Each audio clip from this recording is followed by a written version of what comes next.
अधर्म की पत्नी का नाम झूठ बोलना है। प्रेमियों, जिसने झूठ बोलने का अभ्यास कर लिया, समझ लो उसकी वाणी का विवाह अधर्म के साथ हो गया। प्रारंभ यहीं से होता है। नहीं असत्य समपातक पुंजा,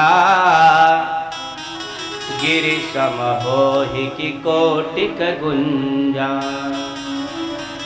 इसलिए प्रेमियों, झूठ बोलने से बचना चाहिए, क्योंकि एक झूठ को छिपाने के लिए हमें 10 झूठ और बोलना पड़ेगा, तब भी वो झूठ प्रमाणित हो पाएगा कि नहीं, इसकी कोई गारंटी नहीं। इसलिए बहुत सावधानी रखना चाहिए, झूठ नहीं बोलना चाहिए।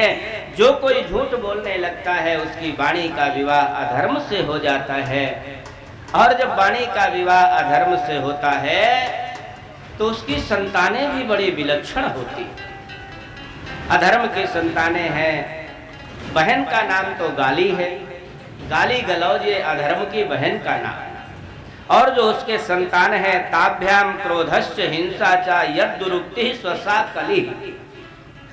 अधर्म के पुत्र हैं, क्रोध है, हिंसा है, पाखंड है। इसलिए प्रेमियों, कभी भी झूठ बोलने का अभ्यास नहीं करना चाहिए। हमेशा सत्य बोलना चाहिए, सत्य का सहारा लेना चाहिए। महाराज जी ने कहा, और कथा एक बार के सुनने से संतुष्टि हो जाती है, लेकिन अधर्म के वंश को 3-3 बार सुनना चाहिए, तभी हम अपने जीवन को सावधान रख सकते हैं। यहाँ पर लिखा है, त्रिहि सुरुत्वई तत्पुमान पुण्यम विधुनोत्यात्मनो मलम अथातः कीर्तये वंशम पुण्य कीर्ते कुरोद्वः। अधर्म के वंश को बारंबार स्मरण करना चाहिए, ताकि हम उस अधर्म से बच सकें। झूठ बोलने का अभ्यास हमें ना हो। इसके बाद मैत्रेय जी ने पुत्रों का वंश वर्णन करना प्रारंभ किया। यहाँ से प्रेमियों, बड़ी पावन ध्रुव जी की कथा प्रारंभ हो रही है। मैत्रेय जी ने कहा, विदुर, मनु महाराज के 2 पुत्र थे, 3 कन्याएं थीं। कन्याओं का वर्णन तो आप लोगों ने सुन लिया। बड़ी का नाम आकुति, मझली का नाम देवहूति, और सबसे छोटी का नाम प्रसूति। और प्रेमियों, मनु महाराज के 2 पुत्र थे। एक का नाम प्रियव्रत था और दूसरे का नाम उत्तानपाद था। यहाँ पर उत्तानपाद राजा की कथा बताई जा रही है। प्रेमियों, उत्तानपाद राजा का विवाह सुनीति नाम की स्त्री से हुआ। यह सुनीति बड़ी ही सुंदर, सुशील और सुलक्षणा स्त्री थी। बड़ा सुंदर इनका गृहस्थ जीवन चल रहा था, लेकिन प्रेमियों, दुर्भाग्यवश इनके कोई संतान नहीं हुई। गृहस्थ जीवन में संतान न होना एक बहुत बड़ी विपत्ति मानी जाती है। सुनीति ने राजा से कहा, उत्तानपाद से कहा, प्रभु आप अपना दूसरा विवाह कर लीजिए, क्योंकि मेरे से संतान होने की संभावना समाप्त हो गई। राजा उत्तानपाद ने कहा, नहीं देवी, अभी तो हमारा गृहस्थ जीवन बड़ा सुंदर सुखमय है। अगर तुम्हारी सवत कोई दुष्ट स्वभाव की आ गई तो गृहस्थ जीवन बड़ा दुखमय हो जाएगा। लेकिन बारंबार रानी के कहने से राजा मजबूर हो गया और दूसरा विवाह सुरुचि नाम की कन्या से निश्चित हुआ। प्रेमियों, सुरुचि जिस समय हिंडोला पे बैठ करके आई, दरवाजे पर हिंडोला आया। बड़ी रानी सुनीति स्वर्ण थाली में सुंदर आरती सजा करके छोटी बहन का परिछन करने के लिए आई, सुंदर गीता ध्वनि गाते हुए। छोटी रानी सुरुचि हिंडोला के अंदर से गीता ध्वनि को सुना, पर्दे को हटा करके देखा, दासियों से पूछा, अरे दासियों, ये कौन है? महल से जगमगाती हुई निकलती चली आ रही है। दासियों ने कहा, रानी जो, ये आपकी बड़ी रानी। अरे बड़ी रानी, बुलाओ तो उस राजा को। उत्तानपाद राजा को बुलाया गया। राजन, एक म्यान में 2 तलवार नहीं रह सकते। या तो आप बड़ी रानी को निकाल करके महल से बाहर करो, या तो फिर मेरा हिंडोला भी तुरंत वापस पीहर चला जाए। राजा बेचारा जिस स्थिति की कल्पना कुछ दिन के बाद में कर रहा था, वही स्थिति आज ही आज उत्पन्न हो। आंखों से अश्रुधारा बह रही है। बुरी बात फैलने में समय नहीं लगता। बड़ी रानी के कान में बात पहुंच गई। तुरंत वहीं से वापस आई, राजकीय वस्त्रों का त्याग कर दिया, फटी पुरानी साड़ी पहन करके राजा के पास गई, चरणों को प्रणाम किया और प्रणाम करके कहा, राजन रोने की आवश्यकता नहीं। संतान के लिए, परिवार के लिए कितने बड़े बड़े दुख सहने पड़ते हैं, ये तो बहुत छोटा सा दुख है। राजन मैं जंगल में जाऊंगी, जाकर के वहां तपस्या करूंगी और अपनी छोटी बहन के पुत्र होने की कामना करूंगी। कितना सुंदर इसका स्वभाव। प्रेमियों, इसका नाम ही सुनीति है। सुनीति का मतलब होता है सुंदर नीति के अनुसार आचरण करने वाली। ये केवल उत्तानपाद राजा की कथा नहीं, बल्कि ये आध्यात्मिक चिंतन करने पर ये पता चलता है, ये हमारी और आप लोगों की कथा है। ये जो जीवात्मा है, जो सभी के अंदर विराजमान है, इसी का नाम उत्तानपाद है। क्योंकि भैया प्रत्येक जीवात्मा, प्रत्येक प्राणी पैदा होने के समय इसके पैर ऊपर होते हैं और सिर नीचे होता है, इसीलिए जीवात्मा को उत्तानपाद कहा गया। जीवात्मा के दो स्त्रियां हैं। अब जब हमारी आप लोगों की कथा है तो निश्चित है कि हम आप लोगों के भी दो दो स्त्री। आप लोग सोचेंगे महाराज जी घर में बवाल न करवाना, अरे एक ही पत्नी है, दो कहां से आ गई। प्रेमियों, ये मनुष्य की कथा नहीं, जीवात्मा की कथा है। और जीवात्मा के दो पत्नियां रामायण में लिखा हुआ है, सुमति कुमति सबके उर बसहि, सुमति कुमति सबके उर बसहि, सुमति कुमति सबके उर बसहि, सुमति सुमति सबके उर बसहि, नाथ पुराण निगम अस कहहि, नाथ पुराण निगम अस कहहि, जहाँ सुमति तहाँ संपत्ति नाना, सुमति तहाँ संपत्ति नाना, जहाँ सुमति तहाँ संपत्ति नाना, जहाँ सुमति तहाँ संपत्ति नाना, जहाँ कुमति तहाँ विपत्ति निधाना, जहाँ कुमति तहाँ विपत्ति निधाना। प्रेमियों, ये सुमति का नाम है सुनीति और कुमति का नाम है सुरुचि। जो सुंदर नीति के अनुसार आचरण करे उसे सुनीति कहते हैं। और जो जहां मन चले वहां जाए, जो मन में आवे वो खाए, जो मन में आवे वो बोले, जो मन में आवे वो करे, उसको सुरुचि कहा जाता है। रुचि के अनुसार जहां जहां रुचि जाए वही काम करे, उसे सुरुचि कहा जाता है।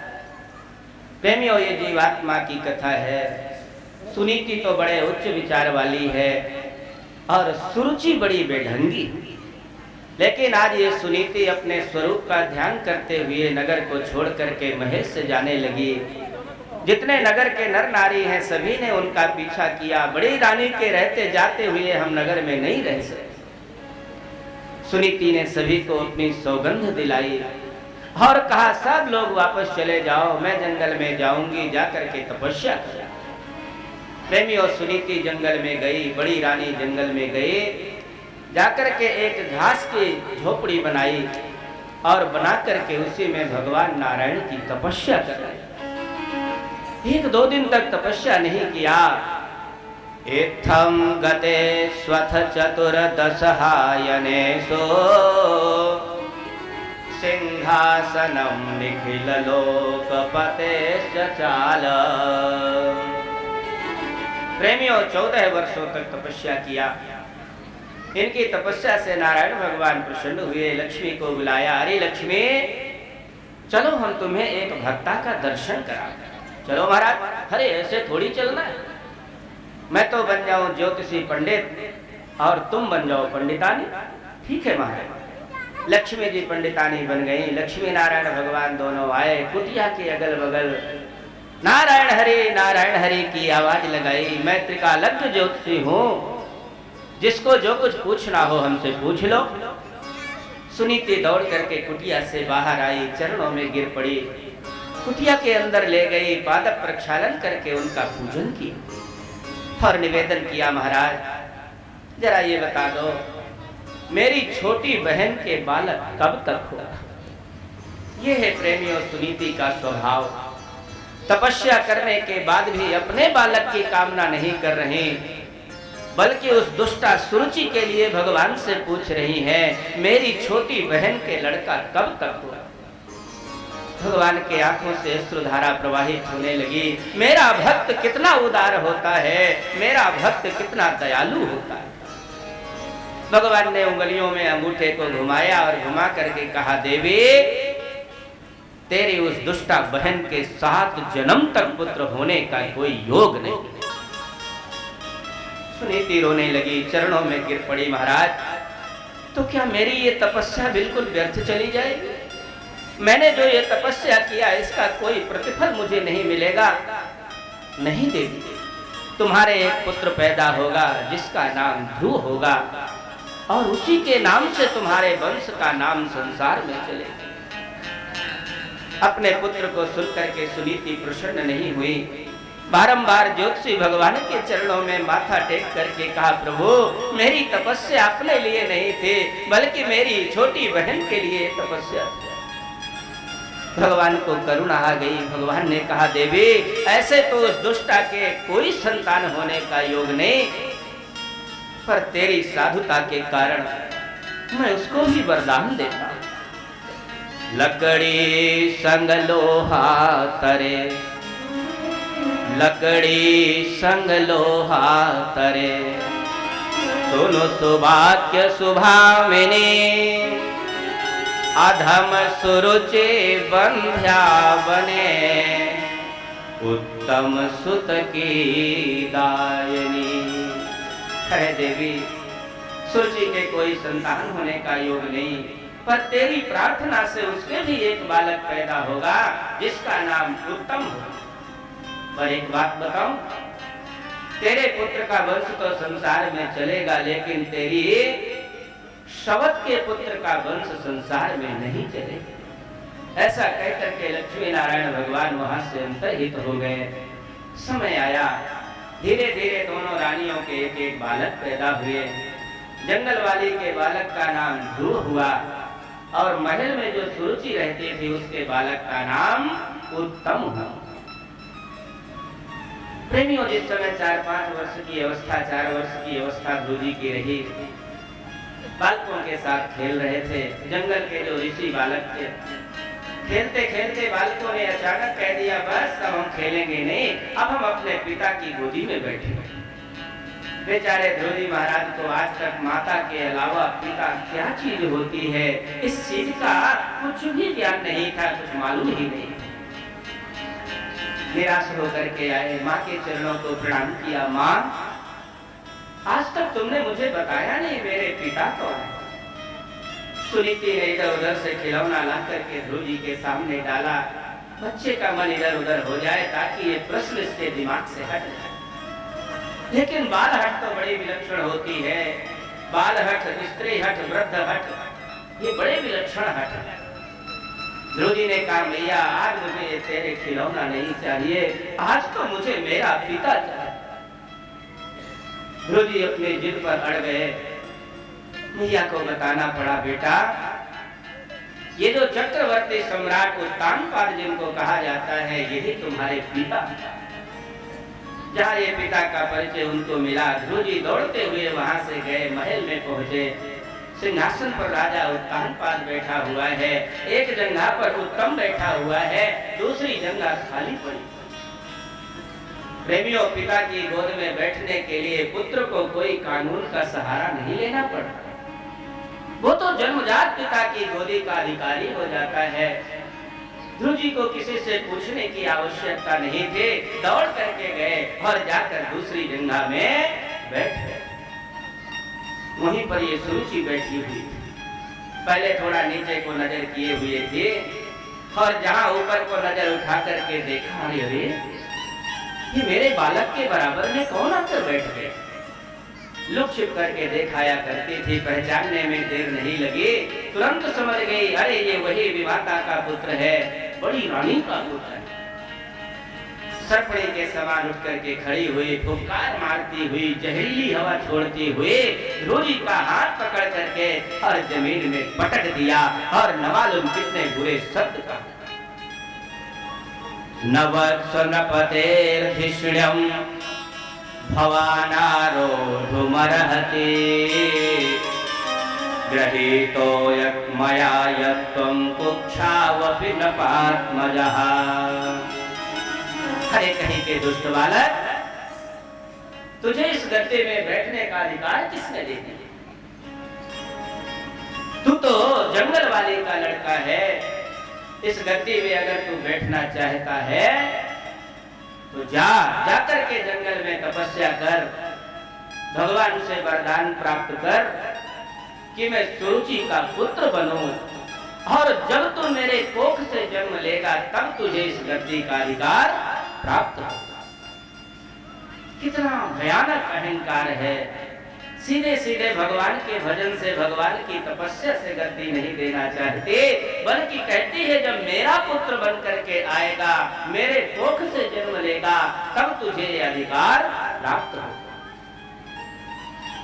ध्रुव जी महाराज को जिस्म में पटक दिया, जैसे कोई छोटा सर्प का बच्चा पैर से कुचल जाए और वो तिलमिलाता हुआ अपने प्राणों को बचा करके दौड़े, उसी प्रकार ध्रुव जी महाराज रोते चिल्लाते वहां से माँ के पास पहुंचे। क्योंकि प्रेमियों, माँ का तो एक ही, बेटे का एक ही सहारा होता है, माँ का अंचल। ध्रुव जी महाराज गए, जाकर के माँ की गोदी में गिर पड़े, अंचल से मुंह ढांक करके बारंबार फूट फूट करके रोने लगे। मैया बारंबार पूछती है, बेटा बता तो क्या हुआ, तेरा अपमान किसने किया, किसी ने तुम्हें मारा? ध्रुव जी महाराज कुछ नहीं बता रहे। ऋषि बालक जो साथ में गए हुए थे उन्होंने कहा, मैया इनकी विमाता ने इनका हाथ पकड़ करके पटक दिया है और अपमानित करते हुए जो शब्द कहे हैं मैया वो बड़े ही असह्य हो गए।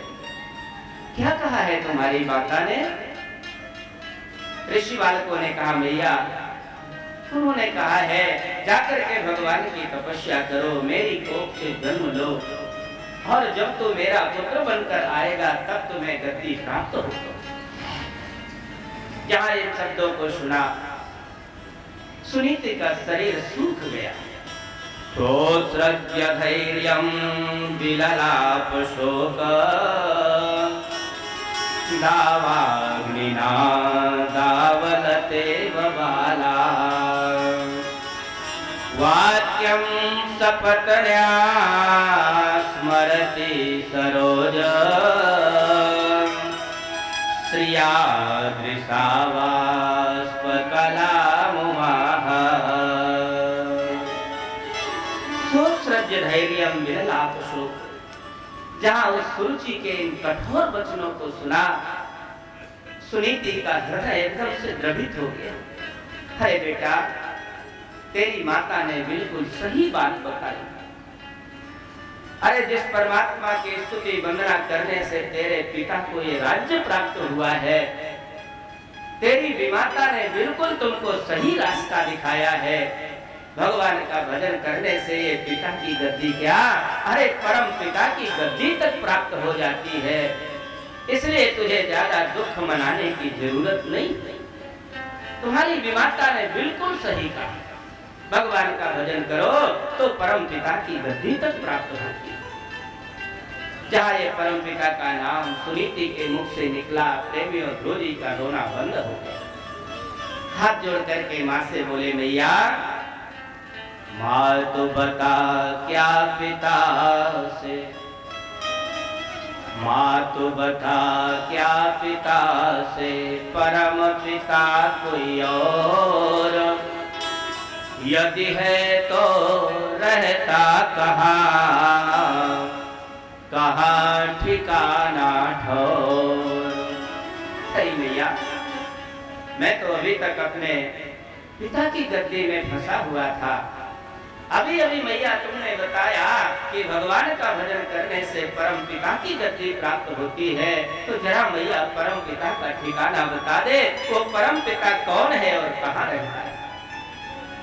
मैया ने भावुकता में आकर के आज अपने लाला को परम पिता का ठिकाना बताया। इसीलिए प्रेमियों, संतान की पहली गुरु माता को कहा गया। माता जैसा चाहे अपने बच्चे को वैसी शिक्षा प्रदान कर सकती है। आज सुनीति माता ने अपने बेटा ध्रुव को परम पिता का पता बता रही। बेटा, सर्वत्र वास ही उनका है, उनका ही जगत पसारा है।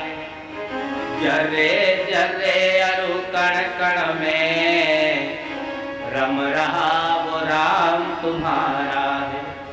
बेटा, तुम्हारा जो परम पिता है कोई एक देशी नहीं है, वो तो कण-कण में विद्यमान रहने वाला, सदा सर्वदा रहने वाला परम ब्रह्म परमात्मा। जहाँ ये परम पिता का ठिकाना मैया ने बताया, ध्रुव जी तुरंत उठ करके जंगल की तरफ को चल पड़े।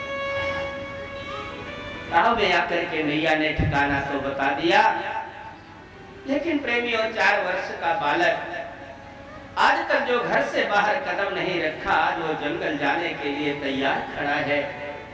माँ का वात्सल्य भाव प्रस्फुटित हो गया। माँ के स्तनों से दूध की धारा निकल पड़ी। ध्रुव जी को गोदी में लेकर के सिर सहलाने लगी। अरे बेटा, जंगल जाना अभी इस उम्र में नहीं, जब तू बड़े हो जाना तब भगवान की तपस्या कर। हर प्रेमियों, ध्रुव जी का नाम ही ध्रुव है, अटल है। उन्होंने बारंबार हाथ जोड़ करके कहा, नहीं माँ, आपने आज्ञा किया है, आपने आदेश दिया है, इसलिए अब मैं जरूर जंगल को जाऊंगा। मैया बारंबार रो रो करके कहने लगी, बेटा, माता की ममता को बेटा, माता की ममता को बेटा कैसे आज भुलाते, कैसे मेरी गोद छोड़कर तुम जंगल को जाते। अरे बेटा, मेरे लिए बुढ़ापे का तू ही एकमात्र सहारा है। पति परित्यक्ता हूँ, पति ने मेरा त्याग कर दिया है, इसलिए तू भी बुढ़ापे में मुझे छोड़कर जा रहा है, मेरा सहारा कौन हो? बारंबार मैया हाथ जोड़ करके कहने लगी, बेटा, मेरी गोद छोड़ करके मत जाओ। पर आज तो ध्रुव जी महाराज परम वैराग्यवान बन करके मैया से कहा, माँ, माता अभय बना करके अब कैसा भय दिखलाते, कैसे मेरी गोद छोड़कर माता अभय बना करके अब कैसा भय दिखलाते, निर्मोही का पाठ पढ़ाकर मोह का पाठ पढ़ाती। मैया पहले तो सच्चिदानंद परमात्मा का परिचय देकर के, और तुमने मुझे निर्मोही बना दिया, अब फिर से तुम मोह का पाठ पढ़ा करके मुझे जंगल में फंसाना चाहती हो। मैया देख एक बात बताओ, सूर समर से सत्य सती से लौट जाए तो हांसी, गुरु हो करके तुमने खोली हृदय ज्ञान की गासी। इसलिए भैया, आप गुरु बनकर के मेरे अज्ञान की ग्रंथि को खोल चुकी हैं। अब मुझे परमात्मा के पास जाना परम आवश्यक है। आशीर्वाद दो मैया, मैं तुम्हारे दूध को लजाऊंगा नहीं, मैं तुम्हारे दूध को कलंकित नहीं करूंगा, तपस्या करके भगवान को जरूर प्राप्त करूंगा।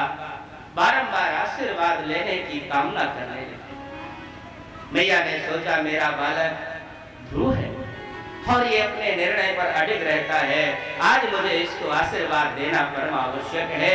मैया ने उनके सिर में हाथ रख करके कहा, बेटा, मेरे आशीर्वाद से काम चलने वाला नहीं है, तो जाकर के महल में अपनी बड़ी रानी को भी प्रणाम कर, माता पिता को प्रणाम करके आशीर्वाद प्राप्त कर ध्रुव जी महाराज वहां से गए। जाकर महल में पिता को प्रणाम किया, सूर्य जी को प्रणाम किया और दोनों को प्रणाम करके अपनी माँ को प्रणाम करके जहां चल पड़े।